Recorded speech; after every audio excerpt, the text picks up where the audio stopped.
Hi, I'm Mara Webster with In Creative Company, and thank you so much for tuning into one of our talks today. We are a year round talk series bringing you the best creative voices across film, television, and theater. And I'm so thrilled today to be talking about the wonderful new Apple TV Plus series, Losing Alice. And we're incredibly fortunate today to be joined by Sigal Avin, who's the creator, writer, and director, and Ayelet Zurer, who plays the titular role of Alice. And Sigal, I wanted to start by asking you about the original genesis and the premise that you first came up with, because I read that the first scene that you really constructed in your mind was that scene with Alice and Sophie on the train together, and was interested in how that really set the tone and influenced a lot of the scenes that you then constructed following. Yeah, so that was the first image that kind of started bubbling in my head, and then I wrote that down and kind of explored those both characters. So it's very character driven, and I think once I understood who Alice was and who Sophie was, they kind of the story kind of came along and started to be what it has become. It was a unique experience, I have to say. It was like I've never. It was more like writing, a film or a novel, and in that sense, not a television series exactly. Yeah. And I loved the way that you described when Ayelet first came into the room and read that character, and wanted to talk to you a little bit about the choices that you made and how you landed on them at that point, Ayelet, because I heard that Sigal was saying that everyone was kind of coming in and seeing like a bit of a mother-daughter relationship between Alice and Sophie, and that you really found the strength and the power in this woman, and, someone that really knows who she is, but is just kind of deconstructing herself a little bit through this experience. So when you just had a few of the details of who this character was, how did you land so specifically on that vision of her? I had the right boots. Swear to God. um, White boots. the white boots, remember? Um, so it's so bizarre. The acting is such a weird thing. It's weird thing can affect you besides this yeah, but say it. But um it's very strange how things can affect you. It can be the most important details of something that really changes something for you. And yes, I read the writing was amazing, and I really understood the character. But I came home to Israel with my mom with a very small suitcase, and I didn't have anything to wear because I was between hospitals and stuff like that. And so I went to my sister who and dug in her closet, and I was like, what am I going to wear for this thing? Because I was meeting with Sigal, and I found the white boots. And I used them, and they gave me this weird sensation of someone who inside out somehow, like someone who has strength and sexiness, but she's totally not there yet, or forgot it, or out of it. I don't know. It's a very strange thing to describe, but that's really what happened in that audition. You had something to say about that, though. I remember you said something about the boots too, Sigal. Yeah, I think I think when you know that when you get the actress you're looking for, it's even before she read it. It's the moment she walks into the door. So it's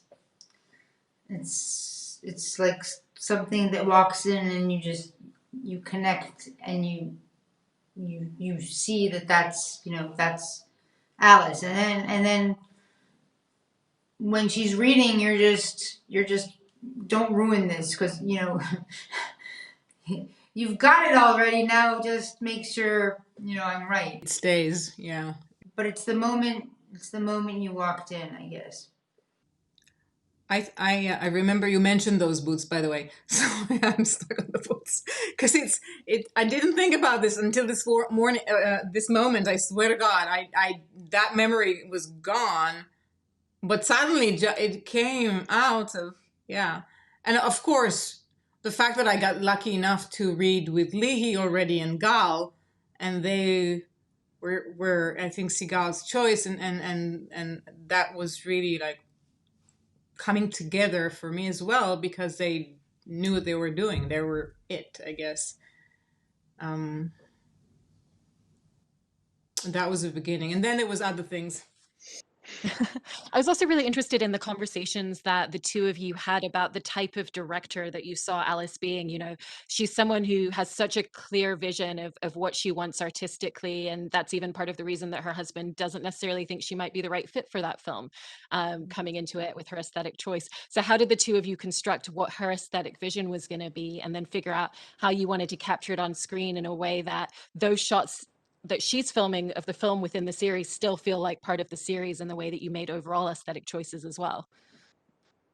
Yeah, so first, I really had to kind of, and I had a lot of sessions with Rotamiron, my DP, because we were thinking, I had the vision and the way I wanted to direct, losing Alice, and then you have to kind of come up with the way Alice is directing Room 209, and so Wes Anderson was kind of at a point I decided that, and spoke to Rotem about the fact that she's going to be inspired, like Alice herself is going to be inspired by Wes Anderson, so very very symmetrical, and then there was a certain color palette that we did, that I decided that Alice would be working with, and there's a different, we used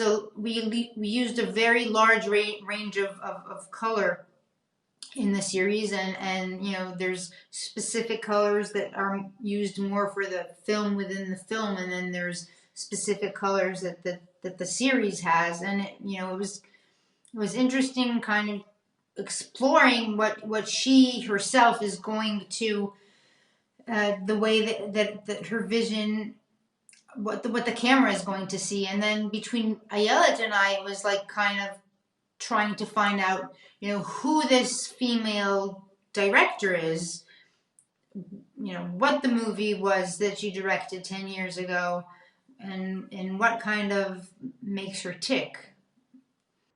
And for you, And who Ayala, she how is did that today. influence a lot of the choices that you made in terms of the way that she communicates her vision, the way that she works with a lot of the crew, and in particular, those scenes where we see her filming some of the movie as well? Um, by the time we got to actually Alice directing, I had a lot of time with Sigal. So even though I was looking at other other film directors and female directors and looking at interviews, and I was I and I was looking online to see what kind of movie she made and what is that scene they speak about on the train, and found this um, Swedish or Danish director, and but really, I was looking at Sigal. There was something about her that sipped in, just even subconsciously, really, because we became sort of one. You sort of become one with your director, huh? Symbiotic. Symbiotic in a way, because I mean, it even came to the place where I didn't need to even hear a lot from her, because I knew exactly what she was thinking, and which take, and if again, and if I needed something, she saw it, and it was a lot of unspoken communication, and I watched how she was, where she was excited and where she was upset, and how she held back when she was, or not held back, or what really thrilled her, and it was nice to see. If as a director you reach the point where you just have to say like Ayala, and Yeah. that, then you're on the right track. And then when we got to the part where she's directing the film, and she's with the earphones and looking into the monitor, and I'm with the earphones looking into the monitor, looking at her in the monitor, and she was so specific, and she really got some of my nuances, and it was pretty much, it was scary at a certain point. It was like too much. It was like so meta. Um, it was a lot. It was a lot.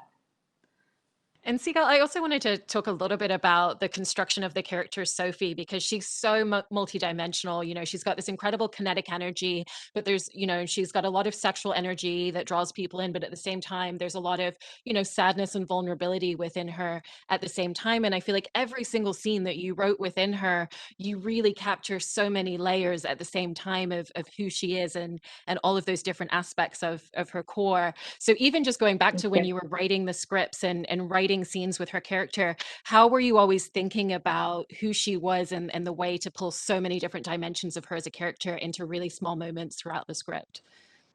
I really you know, again, I think that, you know, once I really understood who these characters were, and there's a big part of me in both of them, and automatically everybody thinks, oh, Alice is you. It's based on you because, you know, that's kind of the age and where she is in life. But you know, I started out as a young screenwriter, and so I I really, and she's also based, I guess on somebody I also know very closely. So I really understood the character, I feel, and it was very important for me to, you know, to that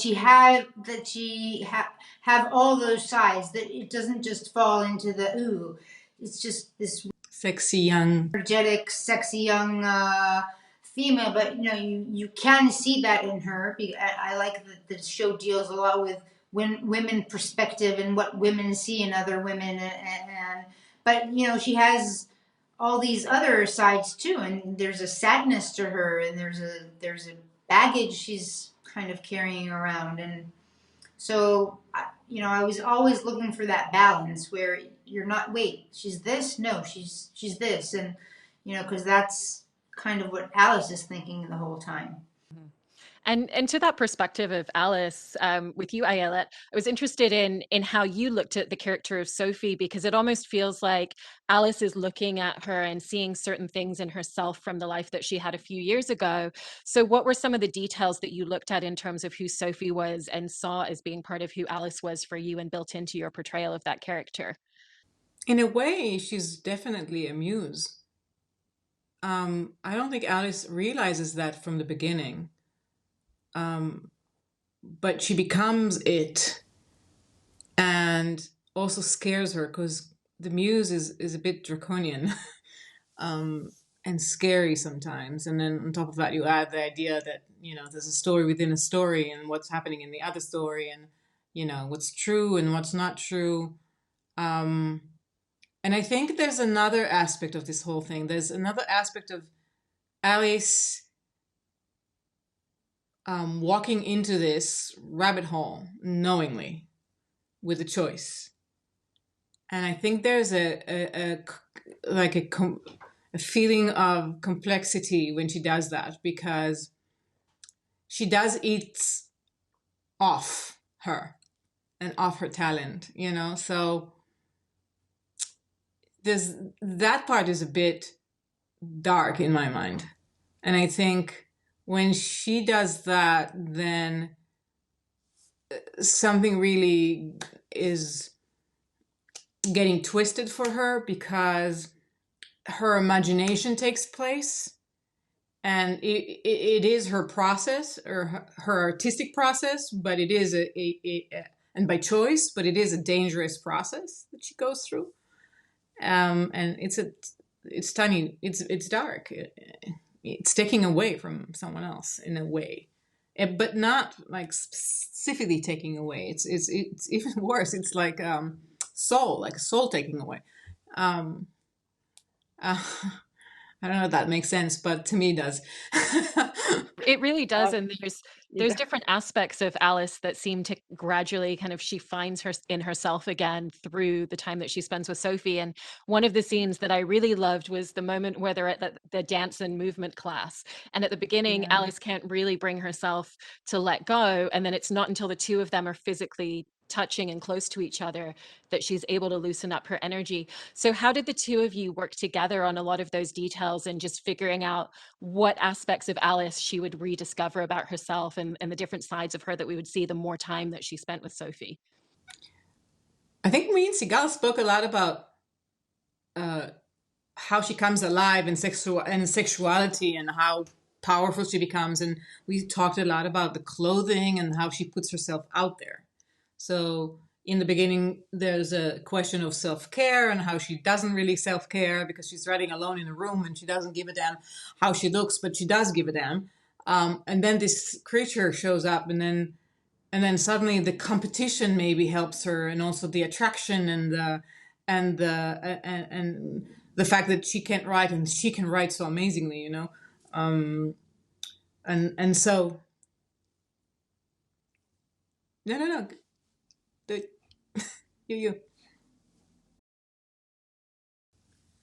Oh yeah, and so the competition aspect ignites this thing, but really she in a place of percolating, maybe not anger, but percolating frustration. And so Sophie just ignites this fire, and then and then everything goes. And then once the fire is out, then it just goes, explosion. And we talked a lot about clothing and what it means, um, and I think, sorry, no, you we have a little delay. It's awful. No, sorry. Go ahead. I'll shut up. The fine line between freedom and self destruction, I think, and the place where sometimes in life you choose self destruction. There's something that you want to destroy. You want to you do it knowingly because that's kind of what you need at the moment to change something. And even though it's frightening, it's exciting. And that was part of the things we talked about it, and the places you are in life where you can choose those things, and you may pay a price, but sometimes that's the only way to go to achieve something. To I remember having I had a conflict about this because Sigal was saying it's a choice. It's not. She's not a victim. And at first, I remember thinking, "Oh, she's a victim of this situation." But actually, she really flipped it for me when she said, "No, it's a choice. It's a choice to destruct in order to build," and that really made it very clear somehow. Yeah. And in terms of the emotional journey that she goes on, off the back of that point, there's the point later in the series where she's saying that, she didn't realize that she wasn't awake and that she needed something to kind of shake her out of it. And then there's a lot of emotional details that she gives in tiny moments, such as when she's talking to Sophie and talking about how she experiences a lot more anxiety since having children and feels like pieces of her are floating outside. For you, Ayelet, how did you kind of like comb through the scripts and just take a lot of those really small nuanced details that actually tell us so much about the emotional space that she's in at different points and use it to really construct this incredibly intense and beautifully played out emotional journey that ultimately lands where it does towards the end of the show? Well, first of all, it's all in the writing. So, um, no, it is.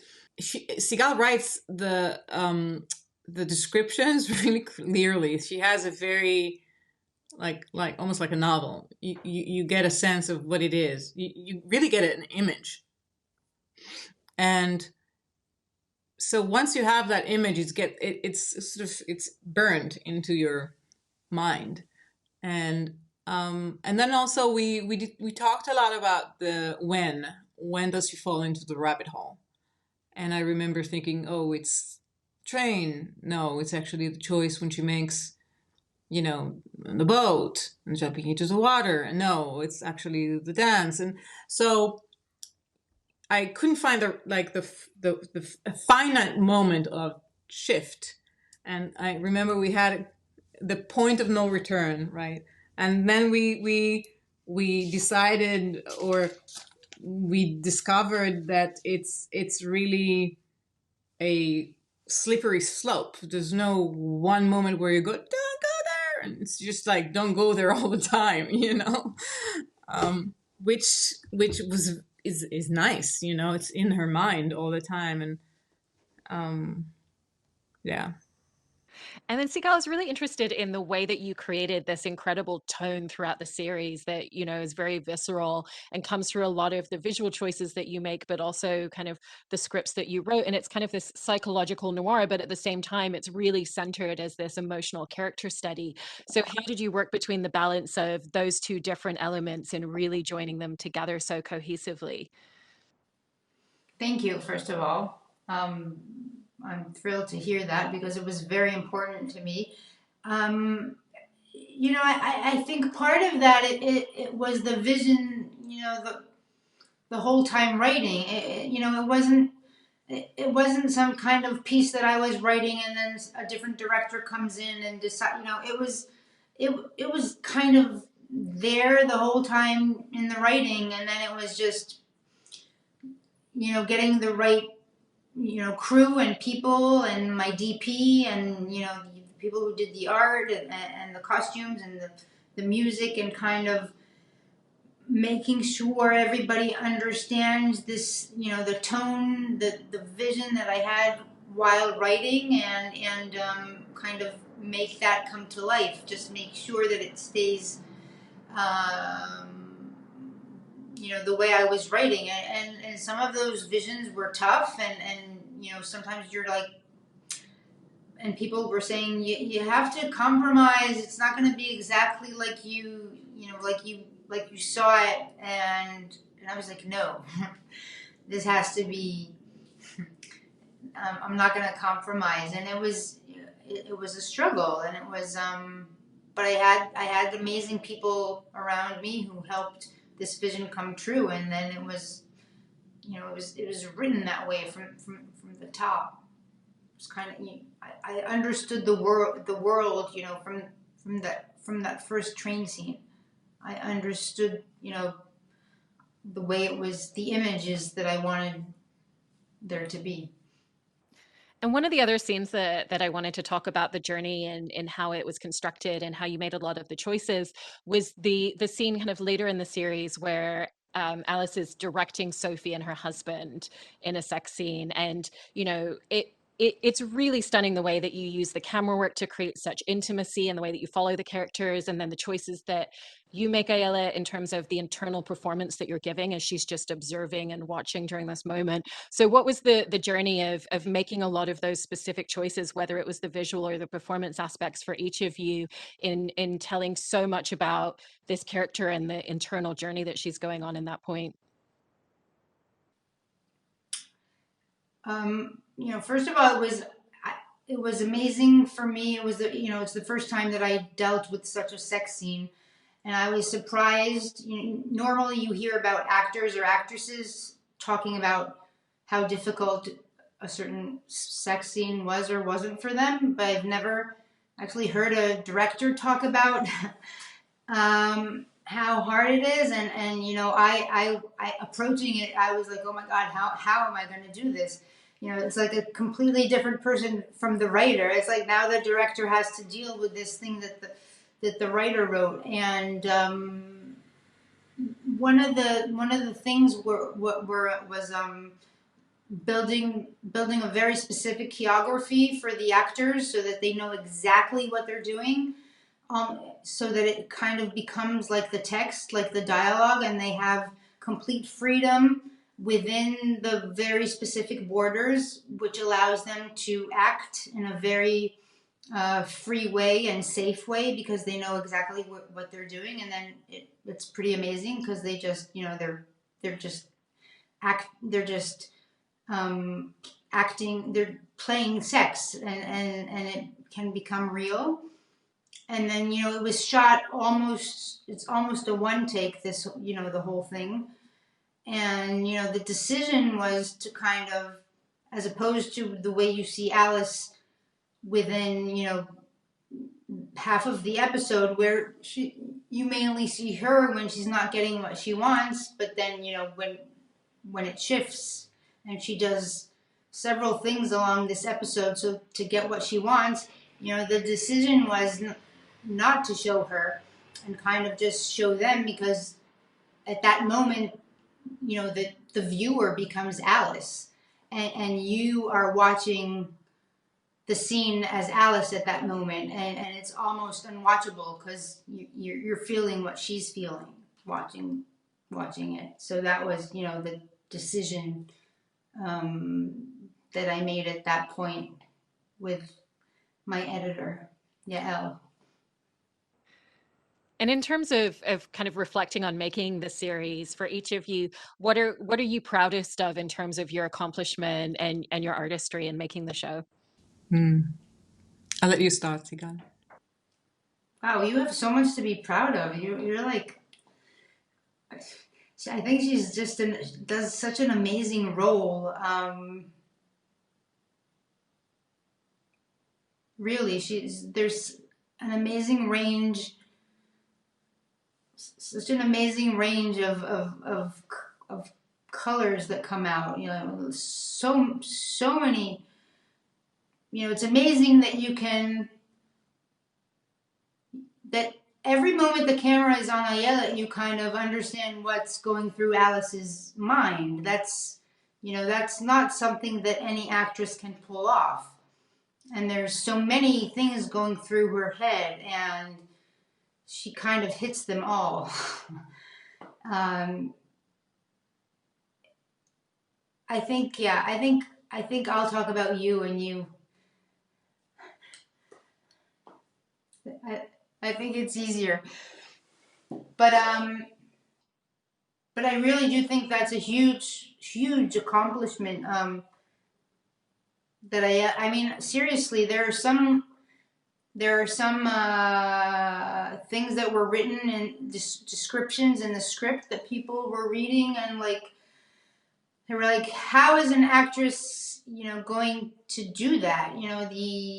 The ending of episode 7, if you remember, after the scene when she walks out to the building, and you can see she's there, she's both devastated, but she's also proud, and she has, she knows she got the scene, and